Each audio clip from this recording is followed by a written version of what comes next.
Hey, everybody, this is Trags, that is Skinny, and this is the Jungle Roar Skinny Bengals postgame pod for September 29th.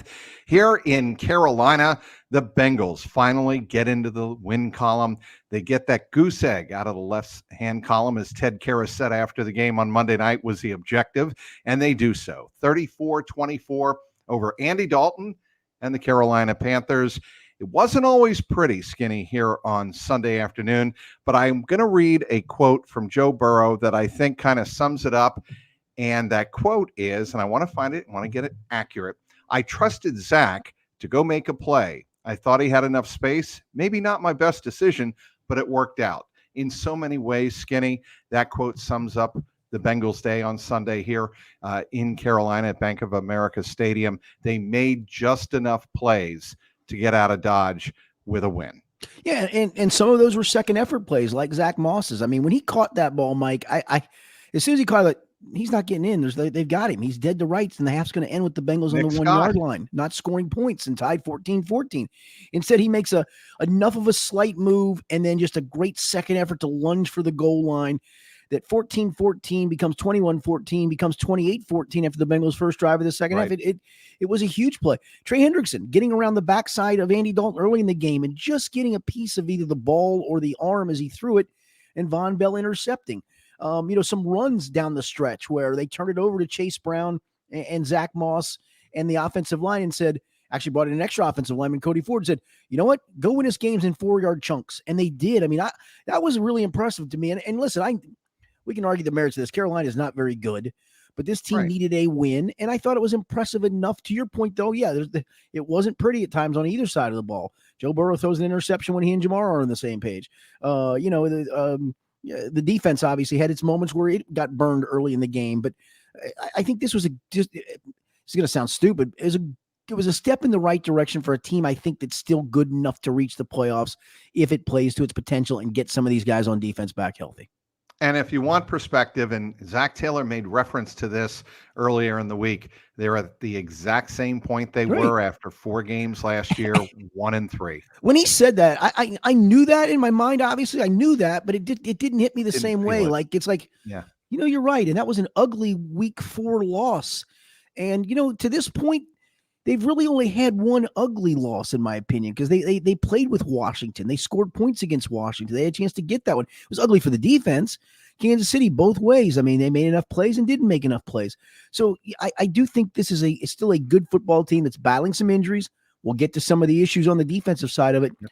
But I'll be honest with you, Mike, this offense, it's maybe not as explosive as Jamar Chase's rookie year when you kind of had Joe Mixon in his prime and C.J. Uzomah was having a good year as an extra option, and Tyler Boyd was still maybe back into his prime, but still in it.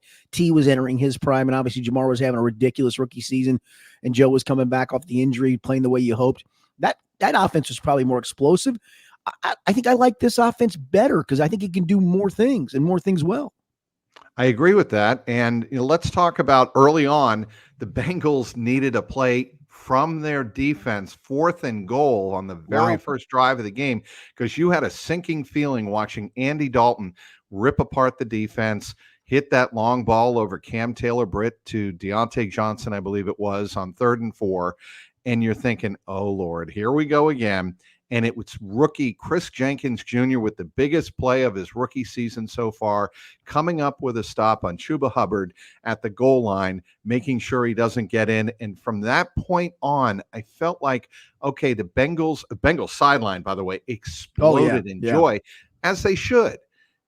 They exploded in joy, and you're like, okay, they've got a good vibe going. And they needed, I wouldn't say as probably more than points, but they needed it as much as scoring. They needed a good vibe on that bench, and that's what Chris Jenkins gave. I mean, Mike, I tweeted it out that the Bengals had, before that stop, they'd gone 7 full drives, dating back to the last drive in the Kansas City game, not counting the kneel down by Jaden Daniels at the end of the half end of the game. They'd gone 7 straight drives, giving up points. That would have been the 8th straight drive they've given up points, 6 touchdowns, 2 field goals, and they come up with the stop instead. And I realized in real time how good of a play Chris Jenkins made. I didn't realize until I watched the replay how great of a play Chris Jenkins made. He kind of gets himself wedged through the gap. He pushes the blocker kind of back into the runner. Because initially when I watched the replay, I'm like, Are we sure he made the tackle? And then you see that he did. He pushed the blocker and then was able to get up the block and make the tackle. And for a guy, I can recall at the Tampa Bay preseason opener, he got pushed out of a hold down by the goal line. Like, oh gosh, this kid's not going to be able to anchor down there. And he sure didn't do it on that play. And here he is anchoring in a key moment in the regular season. And he showed up in other ways, almost intercepted a screen. He felt like a kind of a dude today, and that they needed that because that defensive front obviously dealing with a bunch of injuries. No question about that, Skinny. And I just thought that the middle of that defensive line, they weren't spectacular today, but that one play kind of, I think, gave them a sense that we don't have to be great, just be solid. And I don't think overall they were embarrassed. I thought the secondary took a big step back today, but I thought the defensive line held their own for the most part. Which we saw with our own eyes. I don't care whatever PFF score gives it, or if a coach gave us the grade for that. Our own eyes told us how bad that game against Washington was from the defensive front. And yeah, I mean, you saw Sam Hubbard show up a little bit more today. Obviously, Chris Jenkins showed up. Trey Hendrickson, until he got hurt, showed up. And Trey showed up last week too, but for the most part, he was the only one that showed up. But yeah, I think that's what you need. And then you look, you go, okay, get Sheldon back or BJ back or both back, get Miles Murphy back. And then suddenly you have enough reinforcements to make this thing work the way you hope to. Right. And, we'll bring up the game book right here. If I can draw it up and bring up the stats. I'll have to get back to that in just a moment. But through the first half, Logan Wilson was a beast in terms of time. I've got it right here now. Logan Wilson finished the game with 5 tackles, 5 assists, 10 combined tackles. Jermaine Pratt, surprise, number 2, with 6 solos and 3 assisted tackles, combined 9 tackles on the day. Those 2 linebackers, look, we talked a lot about them through the first 2 games, both losses, of course. They really showed up big today, I thought. Yeah, I think Logan's had a good year overall. Jermaine's had moments, right? Moments of good, moments of bad. The moments of good are really good where he pops the ball loose, punches the ball loose, and recovers a fumble. Moments of bad are he looks, out of place in space at times. Almost made a spectacular play today with Carolina pinned back towards their own goal line. He literally read the play from Jump Street, just didn't hang on to the football. It would have been a touchdown, or at least the Bengals having the ball deep in their territory. But yeah, I mean, that's the thing. I know it goes hand in hand, Mike, with what the front 4 does, helps the linebackers and vice versa. But if the front 4 is going to be injury riddled a little bit and they're not going to make plays, at least maybe they can contain some guys. You got to go make plays as linebackers, and I think they did that today enough times. Let's get to the biggest highlight play of the day. We'll get to Zack Moss in just a second, but the 63-yard touchdown, Skinny, as it was happening, and I was sitting next to Ben Baby and Kelsey Conway in the press box, and I turned to both of them and I said, I just had a flashback to Baltimore 2021. It really gave me the same kind of vibes when Jamar bounced off 2 tacklers, got around a third. Once he hit the sideline, house money. And he had a convoy. It was impressive to watch T. Higgins and Chase Brown out in front of him. But as soon as Jamar Chase got to that sideline, he followed those 2 guys and he was gone. I really do think, we talk about the play at the goal line stopped giving them energy. That play certainly gave him energy as well. And listen, I know he's frustrated with the coverage structures he's seeing, and it was visible in that Kansas City game, right, where he got mad when he got tackled and thought it was a penalty. But I think that was all frustration from all the things involved. And then last week, his partner in crime comes back, T. Higgins. Didn't do a whole lot. 3 catches, 39 yards, pretty pedestrian, but took some coverage away and gave Jamar some one-on-one shots. And what does Jamar do? He catches a 41-yard touchdown pass and a 31-yard touchdown pass. And then today, he turns a good gainer, a 15-yard-ish gainer, into that touchdown by just sheer athleticism. I mean, to your point, he breaks 2 tackles. That's enough right there to go, okay, you got another 5 yards. That was really good. And then makes the third guy miss. And when he gets to the sideline, you're like, okay, that's it. Night. And I think that's what makes this offense right now so good is if teams are going to roll stuff to Jamar, you've got answers. Jamar's just got to be able to handle those situations, well. There's going to be games where you're not going to get your looks, and the tight ends are going to catch 13 balls, and the running backs are going to run for 150, and your partner on the other side is going to catch 6 balls and a half for 60 yards like he did today. And then when you do that, the other defense goes, we can't let this Higgins guy run loose. Now let's just, figure out a different. And I think that's what the beauty of where this offense is heading if it stays healthy. And Jamar still is extraordinarily capable of making huge, big plays. And that was a big one right there to answer that quickly. I was in the locker room, talked to Jamar, and he said the one thing that impressed him the most about his own play on that touchdown was he held on to the ball after taking the initial shot. And I thought that was a great point by him because a lot of receivers do not hold on to that ball. You're right. Then you think about the fact that he not only holds onto the ball, he makes a spin move, he takes another kind of glancing blow, and he has the wherewithal to recollect it. I mean, he's an exceptional, gifted athlete. Obviously, everybody knows that. But he's able to do all of that, pretty much show all of his skills and his assets on one play. It was really a remarkable play that, to me, sums up why Jamar Chase is a top 5 receiver in the NFL. That was a great play. No question. Great play. All right, let's move on to, and we said we were going to talk about this, and I already read the quote from Joe Burrow. It was interesting after the game, Skinny, that Joe Burrow acknowledged the fact that maybe with 6 seconds to go on the 1 yard line and no timeouts left, maybe you don't pass to your running back in space, inbounds. And if he doesn't get into the end zone, you don't wind up with 7. You don't wind up with 3. You have a goose egg. That could have been a huge turning point and momentum builder for Carolina.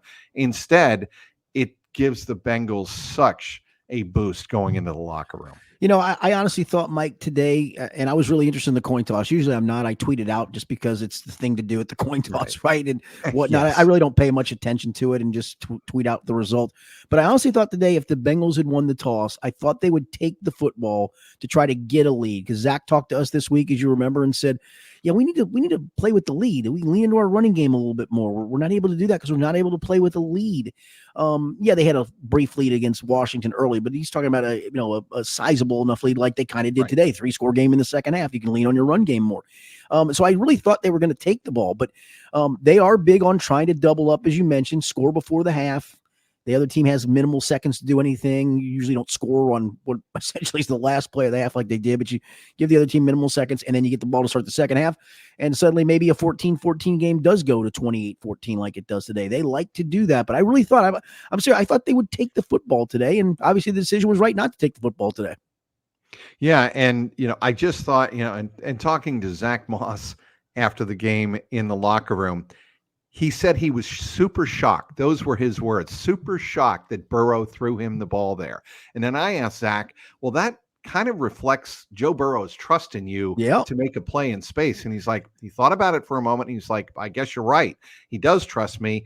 And I know why he trusts me, because he knows that I'm going to do everything I can to beat my man in space. And that man happened to be former Bengals safety Nick Scott, who's not the best tackler in the world, as we know. No. And so maybe that's the right guy to go against. But I will say this. I mean, Zach had a little bit of drop issues the first couple of games. You remember that crazy wonky drive at the end of New England where, Joe throws the one where he supposedly had Jamar Chase open on and didn't pull the trigger on it and threw a check down instead to Zack Moss. It wasn't a perfect check down throw, but it was catchable and it would have gotten you positive yardage, put you in at least a decent down and distance. I think the next game against Kansas City, he had at least one drop.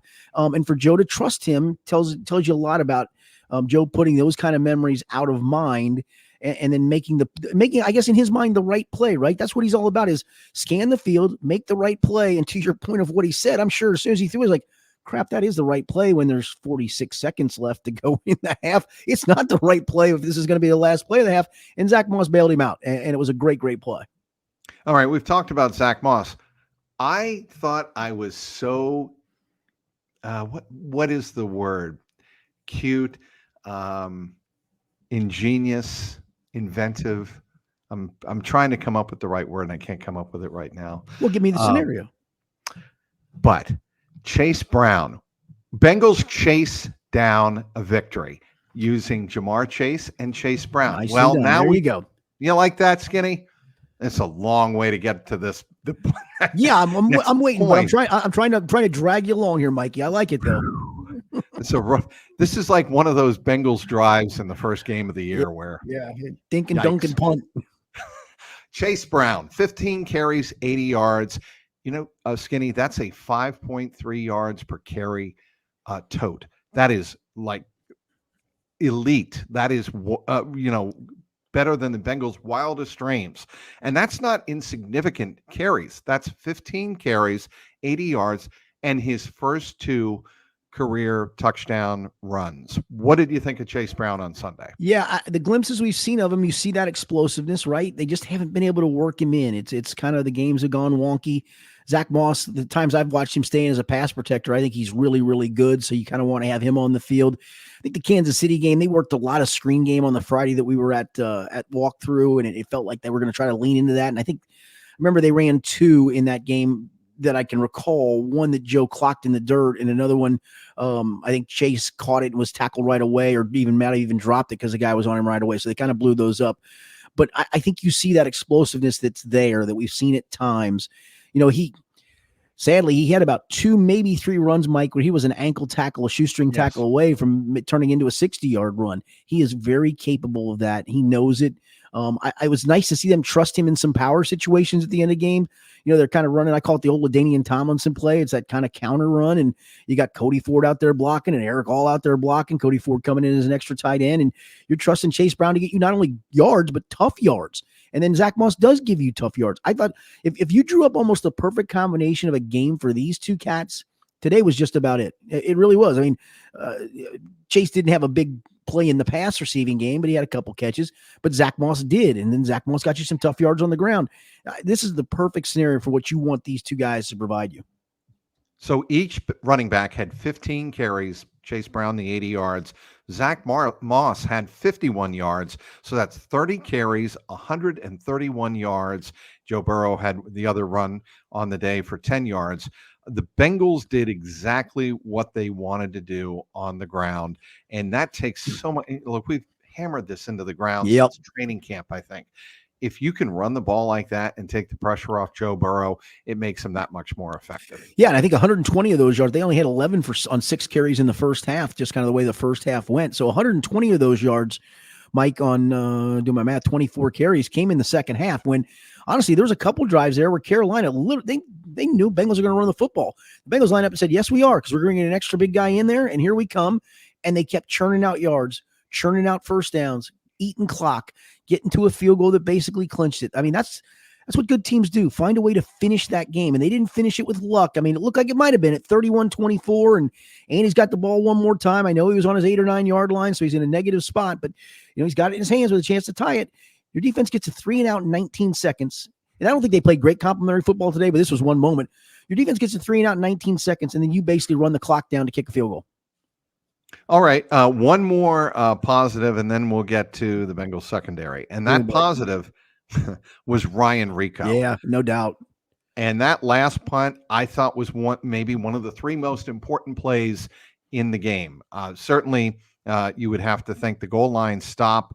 You would have to think Zack Moss, then the 63-yard touchdown catch by Jamar Chase. So maybe let's call it the 4th most important play in the game was his 61-yard punt inside the 10-yard line, actually started Carolina 1st and 10 at their 8-yard line. I thought special teams today all around outstanding. Yeah, and the reaction from Darren Simmons after that punt was pretty much said it all. Like, I asked you to punt it in a certain spot, asked you to punt it with distance in a certain spot, and you did both of those things in a clutch moment. Listen, I have to give this kid a ton of credit, because we saw him in camp, Mike, and there were days where you watch him and go, "Whoa, look at that cat's leg," and there were days like, "Ugh, that was not even just a bad one, that was a total dud." He's been great. I mean, I know he didn't punt in the Washington game because nobody punted in the Washington game, but he's been great, and he came up big in a clutch spot. I think that's what separates the real quality guys. Now, can you do it again and keep stacking that? Then makes you an elite level guy. He's got an elite level leg. There is no doubt about that. When he hits it, it goes. What was the problem on Sunday with Cam Taylor-Britt? I don't know. I honestly, I don't know. And I want to wonder if he was hurt. I want to wonder if, he gave Deontay Johnson a lot of free releases where he tried to jam him. A lot of cushion. Almost 5 to 10 yards, 5 to 7 yards every time. But even when he pressed, he never really got his hands on Deontay. Deontay just got kind of a little move and off the sidelines. And so I don't know. I mean, listen, PFF is not the be all end all, and I certainly don't quote it very often because it's simply not. But, I thought he played great the first 2 games, and so did they. They had him rated the number 1 corner in the league through the first 2 games. And one of those included him getting beat by Rashee Rice on a long ball in Kansas City, which happens. And then he obviously made up for that crazy one-handed interception.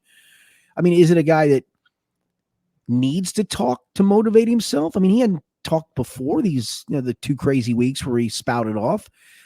Is something physically amiss?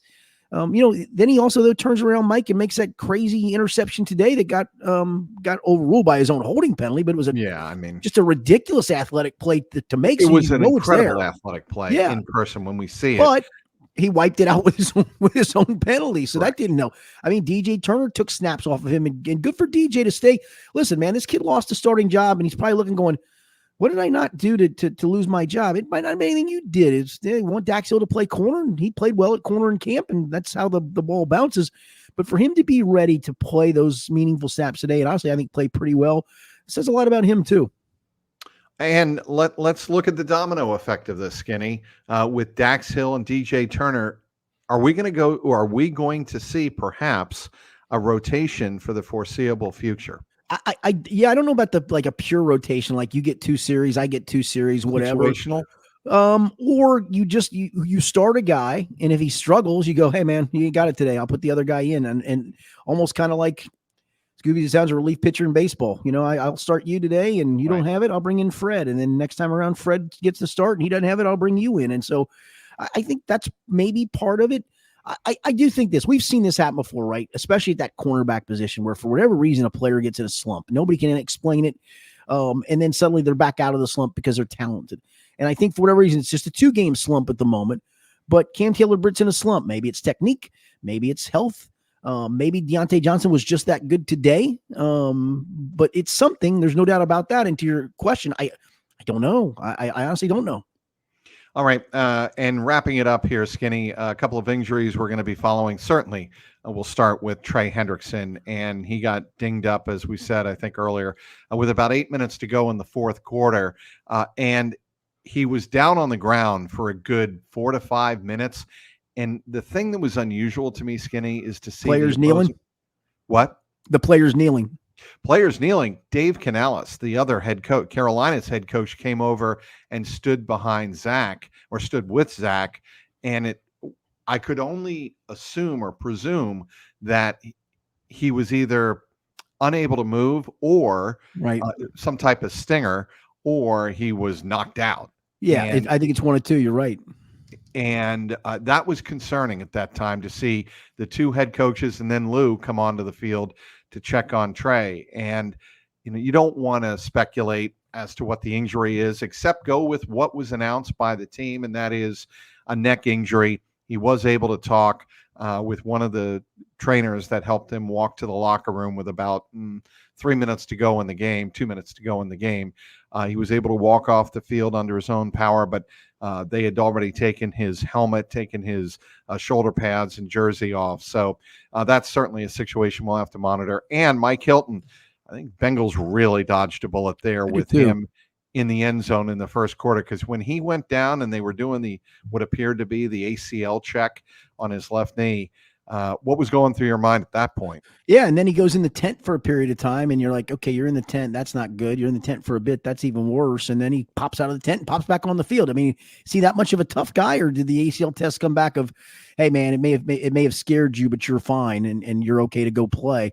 And to the Trey injury, yeah, I mean, a stinger can sometimes literally leave a guy momentarily paralyzed on the field. And I think that's the scary part when you get the stinger or knocked out. Obviously, the guy's knocked out, that can be just as bad. It was something very serious. Players and coaches don't react that way. When guys take a knee and the 2 head coaches are talking and a guy's still laying on the field, it was serious, whatever it is. But to your point, yeah, I mean, all we know of the report is it's neck, and that could be a billion different things, including a stinger. Well, a lot of people in that locker room obviously want Trey back for next week. And a lot of people in that locker room, Bengals victorious as it were, know what's up next Sunday at Paycor Stadium. The Baltimore Ravens, they're playing on Sunday Night Football. So it will be a monumental game. Could be, depending on what happens, an elimination game of sorts. If you go into that game and if it's the Bengals, you're able to pull that game out and you're 2-3. you're suddenly back on track. Very much. Kind of feeling, okay, now we'll have our first division victory. And if somehow they get through next week and beat the Ravens and they're 1-0 in the division, I don't want to say that the 2-3 is insignificant, but it doesn't hurt nearly as much if you're 1-0 in the division. Yeah, and plus at that point, Baltimore it would be at would be at a minimum 2-3. Possibly if they were to lose the Buffalo game, as we're recording this, it's getting ready to kick off. They could be 1-4 after that game. Cleveland's a mess still. They're 1-3. Pittsburgh finally lost today. We're gritty and losing, but if Pittsburgh loses next week, it's to go to 3-2 and you're 2-3. You're feeling great because you still got 2 shots at Pittsburgh, and the season's still very much in front of you. And maybe we all just need to shut up when Zach says it's a long season. It's a week-to-week league, and you know what? It is. It is, and when you have Joe Burrow and you have the offense playing at a much higher level than it did last year when they were 1-3, that's the other thing. If you want to sit and look at this 4 games through rose-colored glasses, that's the way to do it. Your best players on offense are starting to look like your best players on the team. You've got the division in front of you, and you have opportunities in what I think is a watered-down AFC, and insofar as I don't think anybody's going to run away with the AFC. I really don't. Yeah, Kansas City might by winning 3 and 4 point games. God love them for it. They keep figuring out a way to do it. But I think you're right. Even if they do that, I think they've shown so far this year that at least they're beatable. They haven't lost, and kudos to them. But they don't look as invincible as we've seen them look in the past. Yeah, and I probably should have mentioned Kansas City, but I almost look at Kansas City as another team altogether. Something altogether different. I think the Bengals at this point should be focused on trying to get the division won, and something they weren't able to do last year. They get to start anew next week at home against Baltimore, and that would be a great step if they were able to get that win. Indeed. All right. He is Richard Skinner, does a great job covering the Cincinnati Bengals and the NFL for local12.com. Be sure to follow him on the X, Local12 Skinny. Skinny, do you have anything planned for posting? Yeah. We've got we'll have this podcast up. Obviously, I had a Zoom interview with our sports anchor Yanni Trangilis. He asked me about 4 or 5 questions after the game. I got our game story up with the video highlights, and I'll have a column about this offense and how much it's going to have to shoulder the load, and I think it's capable of doing that the rest of the year. All right. He is Richard Skinner. My name is Mike Petralia. Follow me on the X at Trags, Trags. Of course, you can follow the Jungle Roar Pod YouTube page at youtube.com/@Jungle Roar Pod. And of course, our content at CLNScincy.com. For Richard Skinner, I'm Mike Petralia, Trags. Thanks for watching this episode of the Jungle Roar Skinny Bengals postgame pod.